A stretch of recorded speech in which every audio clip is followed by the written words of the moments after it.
Hello, and welcome to this discussion, which will focus on marketing in the 2010s.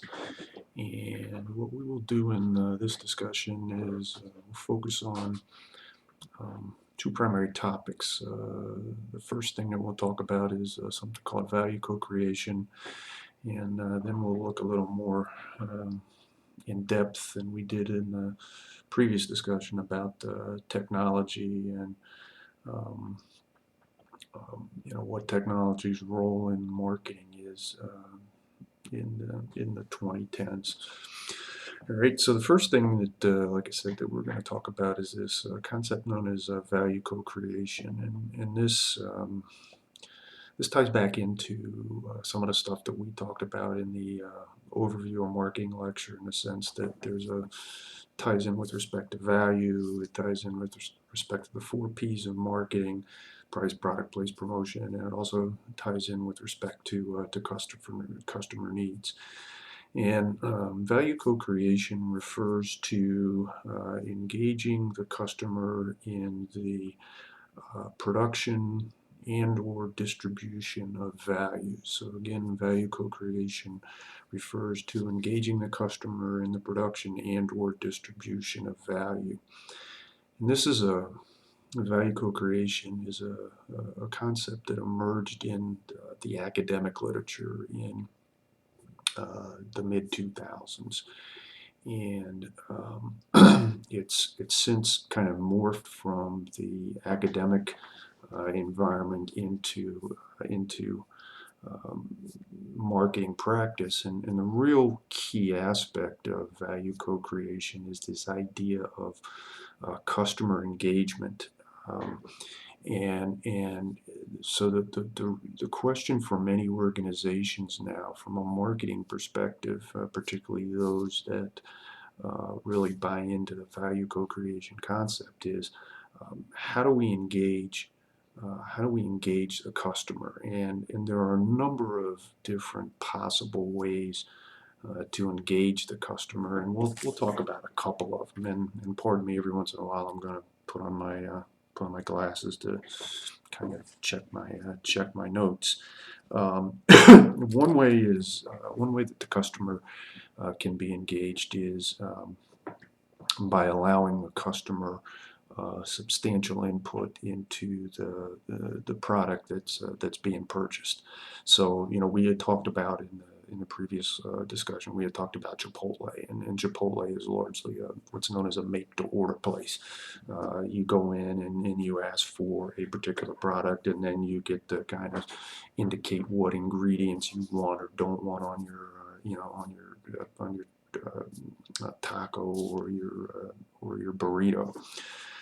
Another example of that would be with respect to computers. Make-to-order computers would be another example of customer engaging in respect to the production of the product. Second way that the customers can get engaged, and again, we're not going to be able to go through a whole laundry list of how customers can be engaged, but self-service is another example, and it seems kind of oxymoronic, to some extent, because a lot of times you go into a place and one of the things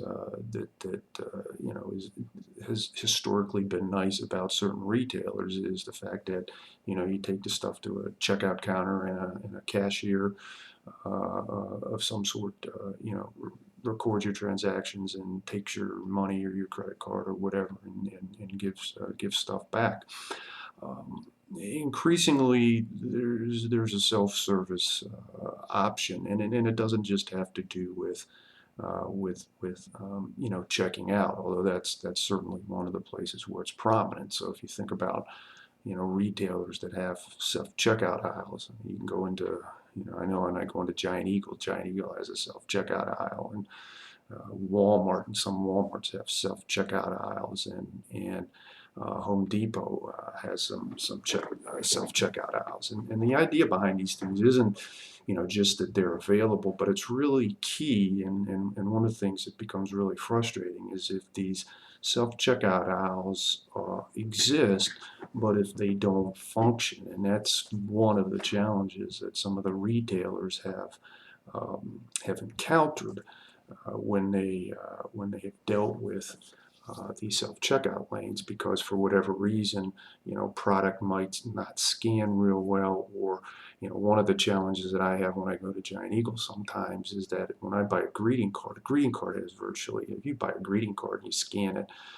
it has no weight. And so you get these crazy messages of like, put the greeting card in the bagging area when the greeting card's already in the bagging area, but the bagging area sometimes can't reflect the fact that the greeting card's there, because the greeting card's so light that it doesn't register, in terms of a weight. So self-checkout is an example of self-service. One of the things a number of places now allow you, when you buy a soda, you can, they give you a cup and you go put whatever you want in, and that certainly makes it a lot easier. And particularly if you're a little kid, remember when you're a little kid, you might have wanted a little bit of Coke, and you might have wanted a little bit of Sprite, and you might have wanted a little bit of orange drink, you might have wanted a little bit of root beer. And rather than having to tell a customer service rep that, you can just, you can put in, a third Coke and a half root beer and a little bit of, Sprite and a little bit of orange drink. So, that's value co-creation, or engaging the customer through self-service. One of the key aspects of value co-creation is that what it has done is it's changed the organization's view of the customer, and so now the customer is no longer a passive agent, but is an active agent, and so the customer is not only expected to take part, but in many cases wants to take part in either the production or the distribution of value. The second is that organizations are moving from communicating to having a dialogue with customers. So, a lot of times now it's possible, if you're interacting with an organization, it's possible to hold real-time chats. And so rather than just, either a customer communicating straight to the organization with no feedback from the organization, or the organization communicating directly to the customer with no feedback from the customer, now there can be more of a dialogue. And again, many people find that to be helpful as well.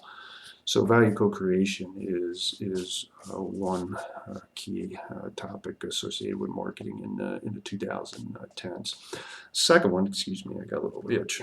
The second one is technology, and what we're going to focus on is mobile marketing, and we're going to define mobile marketing as marketing done with or on a mobile device.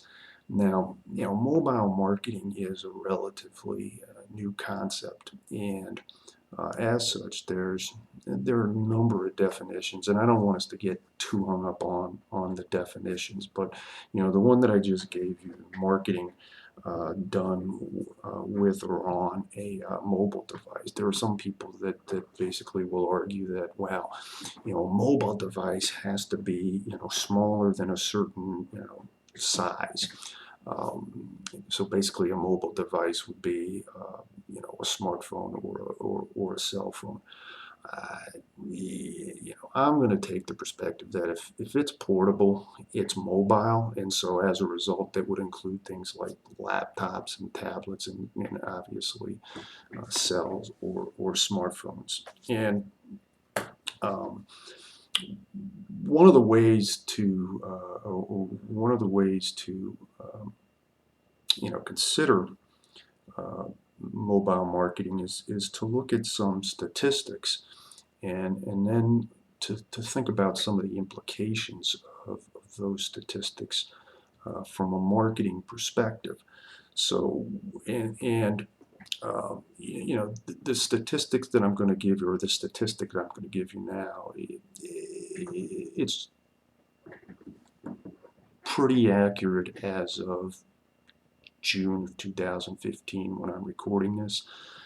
If we were to look at the same statistic at the end of this year, or maybe 1 year from now in June of 2016, there might be a different, the statistic might not be the same.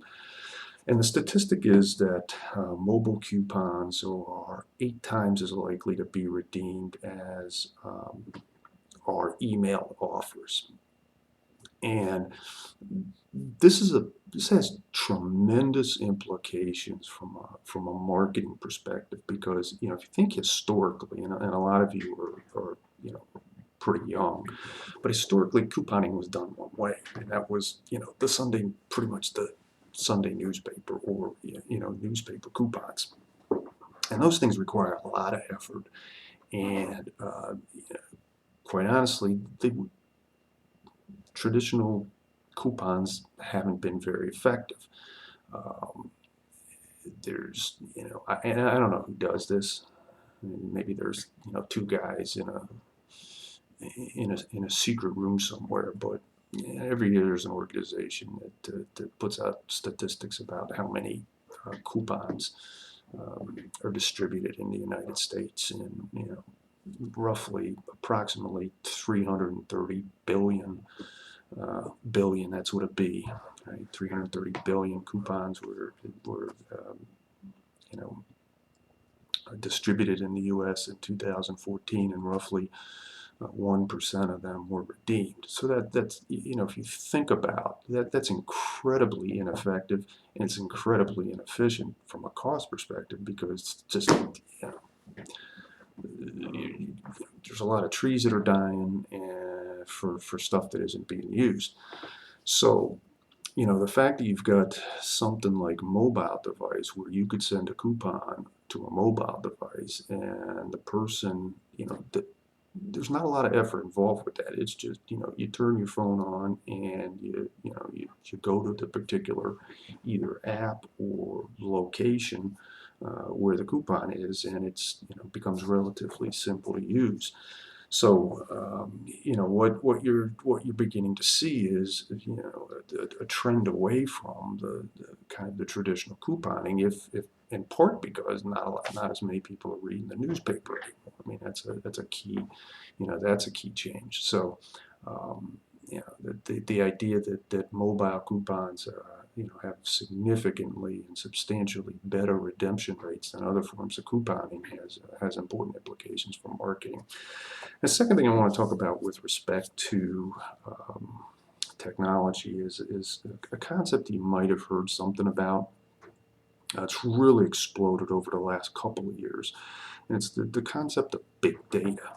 And I'm going to read a definition. There's a lot of, big data is a relatively new concept. Really, has come to the forefront the last couple of years, has maybe existed for 10 or 15 years. And so something that new, there isn't general agreement as to what big data refers to. So here is a definition of big data. So big data refers to a collection of real-time or near real-time data from a variety of sources, to include sensors, smartphones, RFID tags, and blogs. So again, big data refers to a collection of real-time or near real-time data from a variety of sources, to include sensors, smartphones, RFID tags, and blogs. And a couple of things to talk about with respect to big, and then we'll look at an example of big data being applied. Big refers, in one respect, it refers to the sheer volume of data that's being collected, and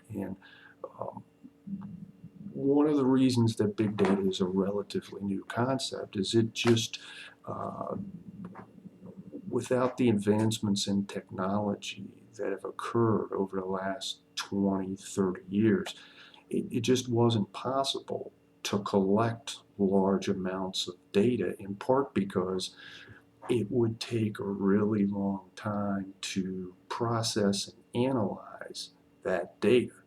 So now we have You know, it's much easier now to collect data, and it's much easier now to store that data, and it's now much easier to analyze that data. And that ties into a second aspect of big data, is the